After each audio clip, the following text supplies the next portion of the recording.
Welcome back to another episode of English with Chris Presents. This time we have another story for you. So this will be chapter 2 of The Wonderful Wizard of Oz, entitled The Council with the Munchkins, read by English with Chris, aka me. So without further ado, let's get started. She was awakened by a shock, so sudden and severe that if Dorothy had not been lying on the soft bed, she might have been hurt. As it was, the jar made her catch her breath and wonder what had happened, and Toto put his cold little nose into her face and whined dismally. Dorothy sat up and noticed that the house was not moving, nor was it dark, for the bright sunshine came in at the window, flooding the little room. She sprang from her bed, and with Toto at her heels, ran and opened the door. The little girl gave a cry of amazement and looked about her, her eyes growing bigger and bigger at the wonderful sights she saw. The cyclone had set the house down very gently, for a cyclone, in the midst of the country of marvelous beauty. There were lovely patches of greensward all about, with stately trees bearing rich and luscious fruits. Banks of gorgeous flowers were on every hand, and birds with rare and brilliant plumage sang and fluttered in the trees and bushes. A little way off was a small brook, rushing and sparkling along between green banks, and murmuring in a voice very grateful to a little girl who had lived so long on the dry, grey prairies. While she stood looking eagerly at the strange and beautiful sights, she noticed coming toward her a group of the queerest people she had ever seen. They were not as big as the grown folks she had always been used to, but neither were they very small.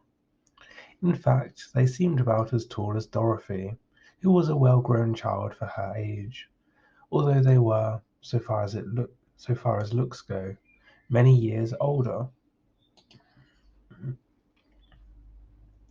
3 men and a woman, and all were oddly dressed. They wore round hats that rose to a small point a foot above their heads, with little bells around the brims that tinkled sweetly as they moved.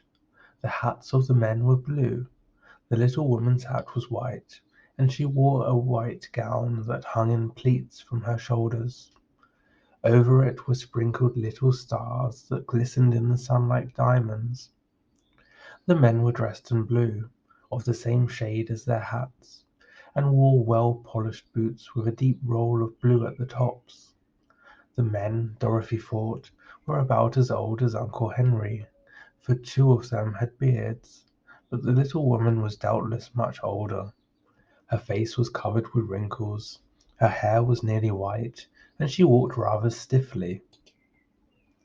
When these people drew near the house where Dorothy was standing in the doorway, they paused and whispered among themselves, as if afraid to come farther. But the little old woman walked up to Dorothy, made a low bow, and said, in a sweet voice, "You are welcome, most noble sorceress, to the land of the Munchkins. We are so grateful to you for having killed the Wicked Witch of the East, and for setting our people free from bondage." Dorothy listened to the speech with wonder. What could the little woman possibly mean by calling her a sorceress, and saying she had killed the Wicked Witch of the East? Dorothy was an innocent, harmless little girl who had been carried by a cyclone many miles from home, and she had never killed anything in her life. But the little woman evidently expected her to answer, so Dorothy said, with hesitation, "You are very kind, but there must be some mistake. I have not killed anything." "Your house did, anyway," replied the little old woman, with a laugh.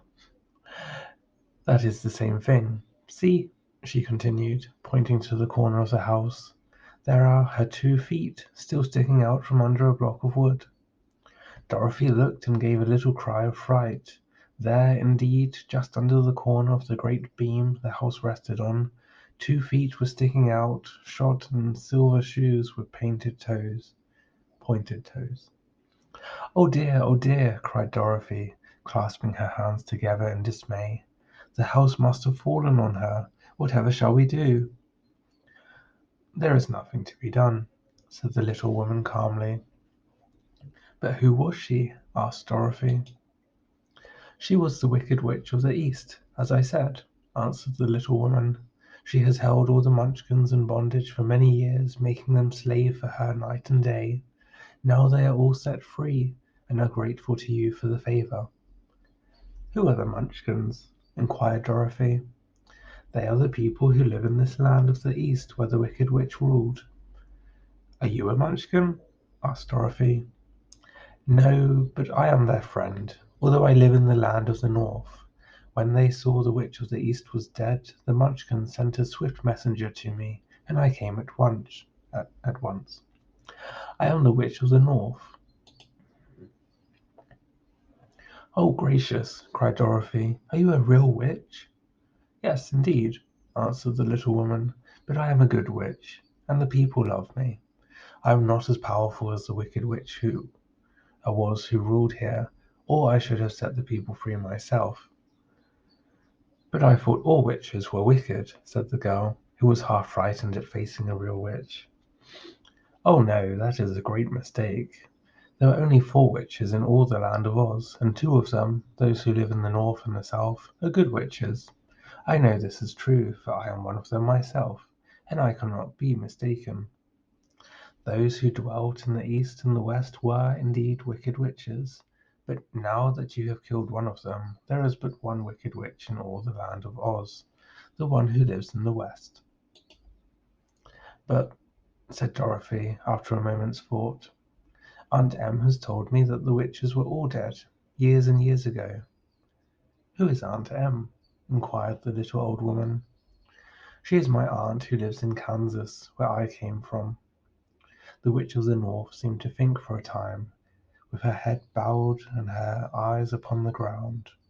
Then she looked up and said, I do not know where Kansas is, for I have never heard that country mentioned before. But tell me, is it a civilized country? Oh, yes, replied Dorothy. Then that accounts for it. In the civilized countries, I believe there are no witches left, nor wizards, nor sorceresses, nor magicians. But, you see, the land of Oz has never been civilized, for we are cut off from all the rest of the world. Therefore, we still have witches and wizards among us. Who are the wizards? Asked Dorothy. Oz himself is the great wizard, answered the witch, sinking her voice to a whisper. He is more powerful than all the rest of us together. He lives in the City of Emeralds. Dorothy was going to ask another question, but just then the Munchkins, who had been standing silently by, gave a loud shout and pointed to the corner of the house where the Wicked Witch had been lying. What is it? Asked the little old woman, and looked and began to laugh. The feet of the dead witch had disappeared entirely, and nothing was left but the silver shoes. She was so old, explained the Witch of the North, that she dried up quickly in the sun. That is the end of her. But the silver shoes are yours, and you shall have them to wear. She reached down and picked up the shoes, and after shaking the dust out of them, handed them to Dorothy. The Witch of the East was proud of those silver shoes, and said one of the Munchkins, and there is some charm connected with them, but what it is we never knew. Dorothy carried the shoes into the house and placed them on the table. Then she came out again to the Munchkins and said, I am anxious to get back to my aunt and uncle, for I am sure they will worry about me. Can you help me find my way? The Munchkins and the witch first looked at one another, and then at Dorothy, and then shook their heads. At the east, not far from here, said one, there is a great desert, and none could live to cross it. It is the same at the south, said another, for I have been there and seen it. The south is the country of the Quadlings. I am told, said the third man, that is the same at the west, and that country where the Winkies live is ruled by the Wicked Witch of the West, who would make you her slave if you passed her way. The North is my home, said the old lady, and at its edge is the same great desert that surrounds this land of Oz. I'm afraid, my dear, you will have to live with us. Dorothy began to sob at this, for she felt lonely among all these strange people. Her tears seemed to grieve the kind-hearted Munchkins, for they immediately took out their handkerchiefs and began to weep also. As for the little old woman, she took off her cap and balanced a point on the end of her nose, while she counted 1, 2, 3, in a solemn voice. At once the cap changed to a slate, on which was written in big white chalk marks, "Let Dorothy go to the City of Emeralds." The little old woman took the slate from her nose, and having read the words on it, asked, "Is your name Dorothy, my dear?" "Yes," answered the child, looking up and drying her tears. "Then you must go to the City of Emeralds. Perhaps Oz will help you." "Where is this city?" asked Dorothy. "It is exactly in the center of the country, and is ruled by Oz, the great wizard I told you of." "Is he a good man?" inquired the girl anxiously. "He is a good wizard. Whether he is a man or not I cannot tell, for I have never seen him." "How can I get there?" asked Dorothy. "You must walk. It is a long journey through a country that is sometimes pleasant and sometimes dark and terrible. However, I will use all the magic arts I know of to keep you from harm." "Won't you go with me?" pleaded the girl, who had begun to look upon the little old woman as her only friend. "No, I cannot do that," she replied. "But I will give you my kiss, and no one would dare injure a person who has been kissed by the Witch of the North." She came close to Dorothy and kissed her gently on the forehead. Where her lips touched the girl, they left a round, shining mark, as Dorothy found out soon after. "The road to the City of Emeralds is paved with yellow brick," said the witch, "so you cannot miss it. When you get to Oz, do not be afraid of him, but tell your story and ask him to help you. Goodbye, my dear." The three Munchkins bowed low to her and wished her a pleasant journey, after which they walked away through the trees. The witch gave Dorothy a friendly little nod, whirled around on her left heel 3 times, and straightway disappeared, much to the surprise of little Toto, who barked after her loudly enough when she had gone, because he had been afraid even to growl while she stood by. But Dorothy, knowing her to be a witch, had expected her to disappear in just that way, and was not surprised in the least.